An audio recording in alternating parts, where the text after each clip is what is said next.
ষড়যন্ত্র কিন্তু এখনো থেমে যায়নি। স্বৈরাচারের পতন হয়তো হয়েছে, কিন্তু ষড়যন্ত্র এখনো অব্যাহত রয়েছে। আমরা গত কয়েকদিনে দেখেছি কিছু রাজনৈতিক দল বা সংগঠন বিভ্রান্ত হয়ে কিছু কথা বলেছেন। তারা, আমি মনে করি, আমি বিশ্বাস করি যে একটি প্রতিবেশী দেশের ফাঁদে পা দিয়েছে আমাদের সেই রাজনৈতিক দলগুলো বা সেই রাজনৈতিক সংগঠনগুলো। সেজন্যই তারা আজ বিভ্রান্তি ছড়ায়, এই রকম কিছু কথাবার্তা তারা বলছে। সমগ্র বাংলাদেশের গণতন্ত্র প্রিয় প্রতিটি মানুষের কাছে আমি আহ্বান জানিয়ে বলতে চাই যে আমাদেরকে সজাগ থাকতে হবে।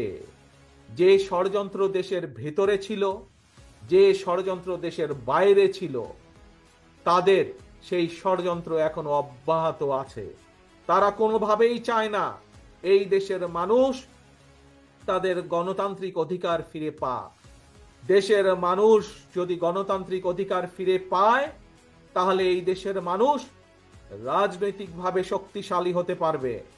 তাহলে এই দেশের মানুষ ধীরে ধীরে আস্তে আস্তে শক্তিশালী অর্থনৈতিক বুনিয়াদ গড়ে তুলতে পারবে।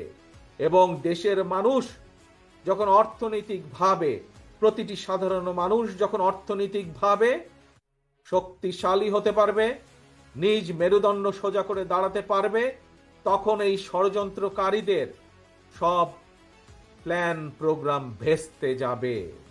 সেই জন্যই ওই ষড়যন্ত্রকারীরা চায় না, সেই জন্যই দেশের ভিতরে এবং দেশের বাইরে থেকে যারা কলকাঠি নাড়ছে, তারা চায় না যে এই দেশের মানুষ গণতন্ত্র ফিরে পাক। কিন্তু এই দেশের মানুষই 1971 সালে যুদ্ধ করে দেশ স্বাধীন করেছে।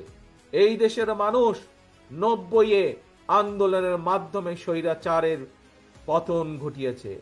এই দেশের জনতা, এই দেশের জনগণই আবারও 2024 সালে পৃথিবীর অন্যতম স্বৈরাচারের পতন ঘটিয়েছে।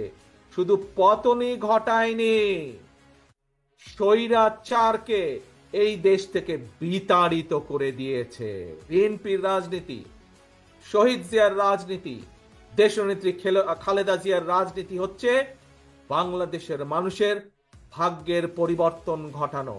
বাংলাদেশের মানুষের ভাগ্যের উন্নয়ন ঘটানো হচ্ছে দেশনেত্রী খালেদা জিয়ার রাজনীতি। বাংলাদেশের মানুষের ভাগ্যের উন্নয়নই ঘটানো হচ্ছে শহীদ রাষ্ট্রপতি জিয়ার রাজনৈতিক আদর্শ, রাজনৈতিক দর্শন। সকল ষড়যন্ত্রের বিষধাত ভেঙে দিয়ে যে কোনো মূল্যে আমরা বাংলাদেশ জাতীয়তাবাদী দল জনগণকে সাথে নিয়ে এই দেশের মানুষের হারিয়ে যাওয়া গণতন্ত্রকে পুনরুদ্ধার করব।